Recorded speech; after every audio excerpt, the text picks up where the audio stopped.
Olá, pessoal. Estamos de volta, então, com a segunda parte do nosso plano de aula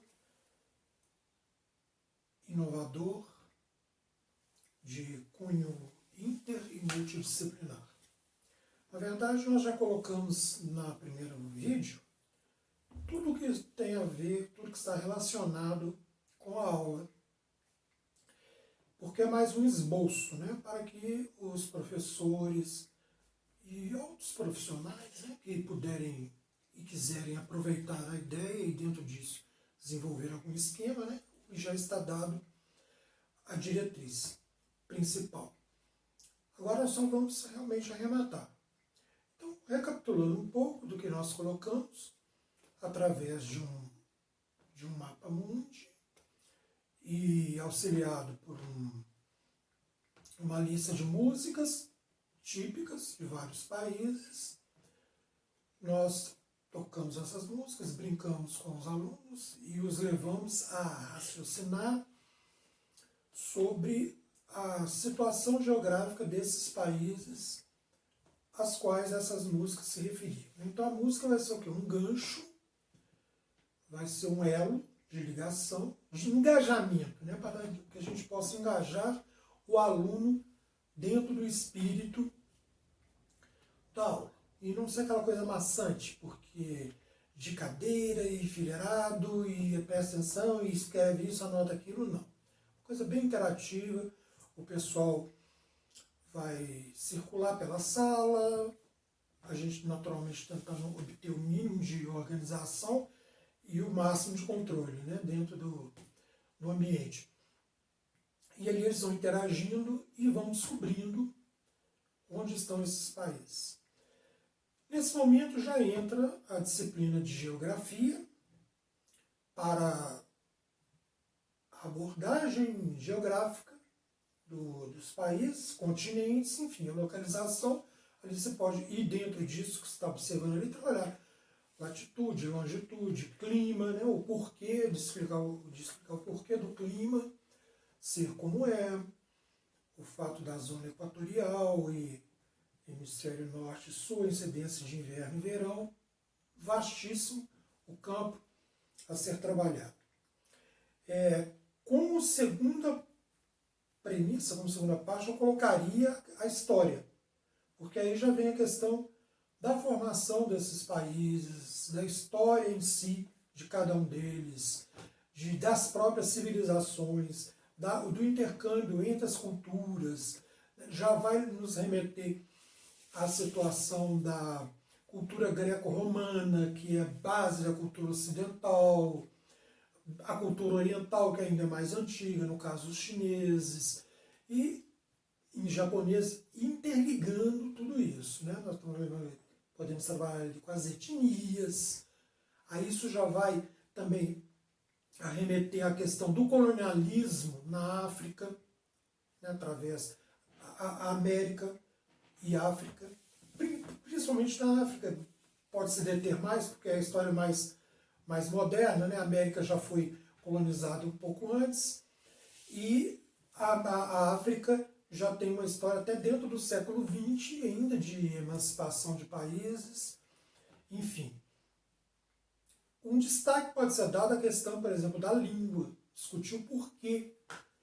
Por que se fala português no Brasil, e se fala português em Portugal, e se fala português em vários países africanos, ou inglês nos Estados Unidos, na Austrália, em vários países, ou francês, enfim, o porquê disso. Aí está dentro da questão da história também.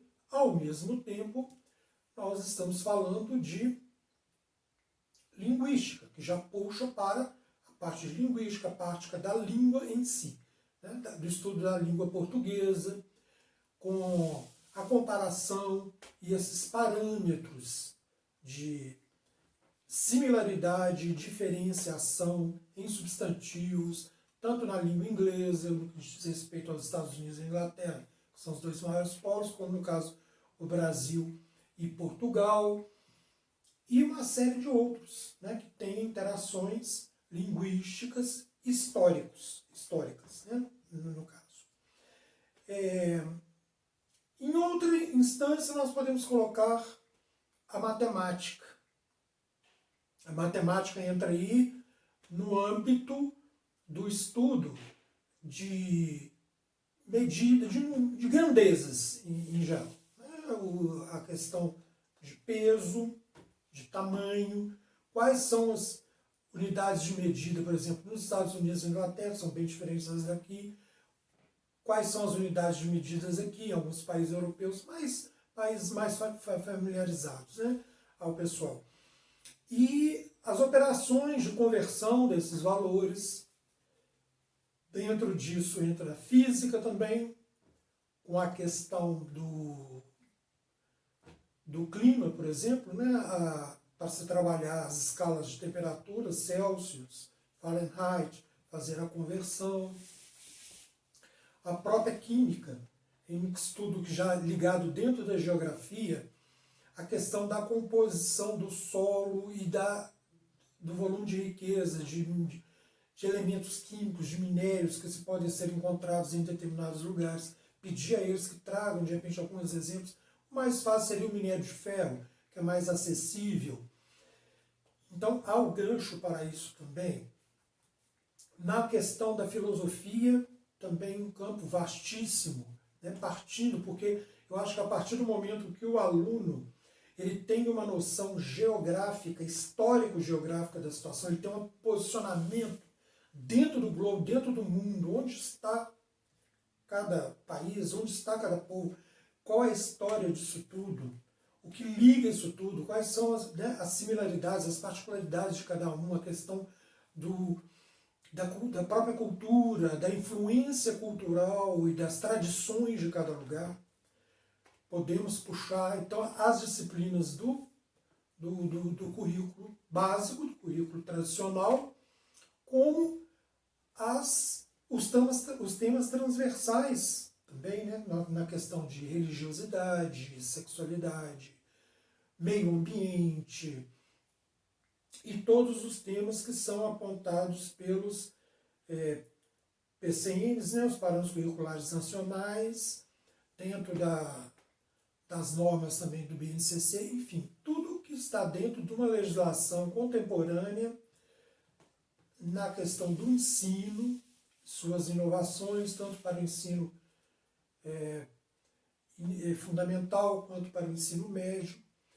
Então, está colocado para vocês essa opção de planos de aula, eu diria, porque a partir deste evento, esse advento da música, né, eu tenho até um trabalho que eu estou em andamento, que é um material didático, como educar através da arte. Porque da arte e de fatores externos ao meio acadêmico em si, a gente pode tirar muita coisa proveitosa, muita coisa profícua disso.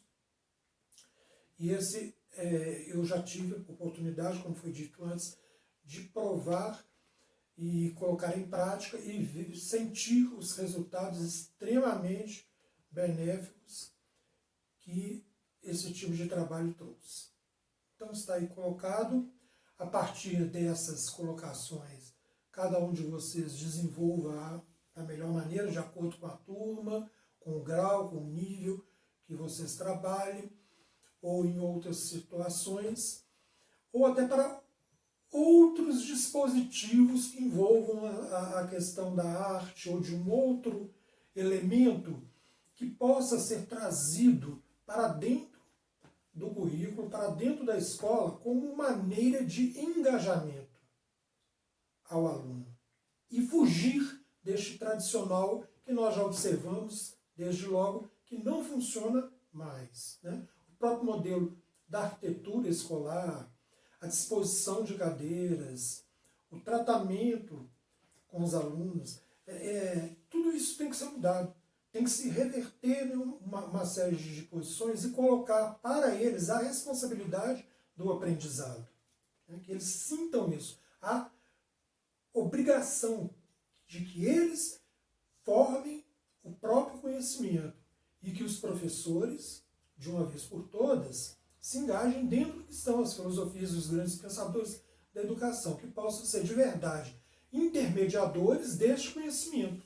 uma ponte deste conhecimento, e não um mero facilitador de tudo isso, querer impor, colocar, despejar, e quem pegou, pegou, quem não pegou, não pegou.